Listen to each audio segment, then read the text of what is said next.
Yo nakama, chapter terbaru One Piece 1139 bakal ngeguncang lagi dunia per One Piece-an. Ada kejutan besar dari Elbap, munculnya pria misterius yang diduga Chopper Gaban, dan rahasia harta karun yang bisa mengubah segalanya.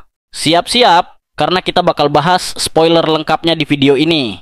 Halo semuanya, balik lagi bareng gue di channel ini, tempatnya update terbaru seputar manga dan anime shounen. Di video kali ini, kita bakal bahas spoiler One Piece chapter 1139 yang berjudul The Mountain Eater atau Pemakan Gunung. Chapter ini bakal lebih pendek dari biasanya, cuma 13 halaman, tapi isinya padat banget. Fokusnya ada di Luffy, Zoro, Nami, dan Road yang berada di dalam kastil misterius.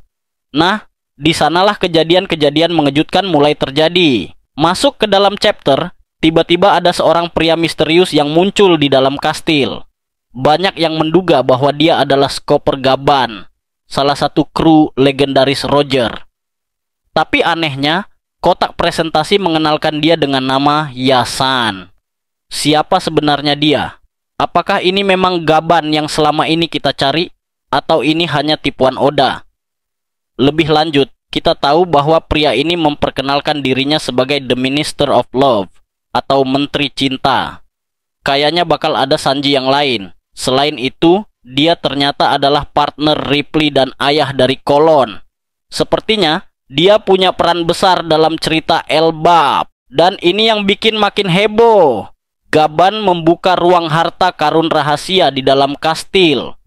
Di dalamnya terdapat kunci untuk rantai Loki. Nah, ini makin bikin penasaran karena sekarang Loki sedang dirantai di Underworld dan baru saja dihajar oleh Gunko dan Figerland Shamrock.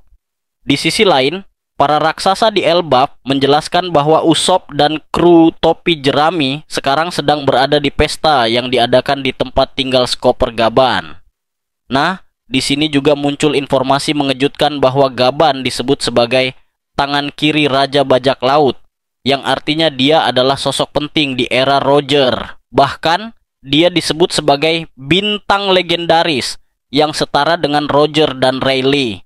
Dan akhirnya, chapter ini ditutup dengan Gaban yang mengatakan bahwa jika Luffy menginginkan kunci tersebut, dia harus bertarung untuk mendapatkannya. Wah. Chapter ini benar-benar penuh kejutan, bro. Kalau beneran ini Chopper Gaban, maka akhirnya kita bisa melihat lebih dalam tentang kru Raja Bajak Laut dan pertarungan antara Luffy dan Gaban. Bisa jadi ini bakal jadi momen epik. Gimana menurut kalian? Apakah pria misterius ini benar-benar Chopper Gaban? Dan kira-kira apa tujuan dari kunci rantai Loki? Drop pendapat kalian di kolom komentar ya. Jangan lupa like, share, dan subscribe biar nggak ketinggalan update terbaru seputar One Piece dan manga shounen lainnya.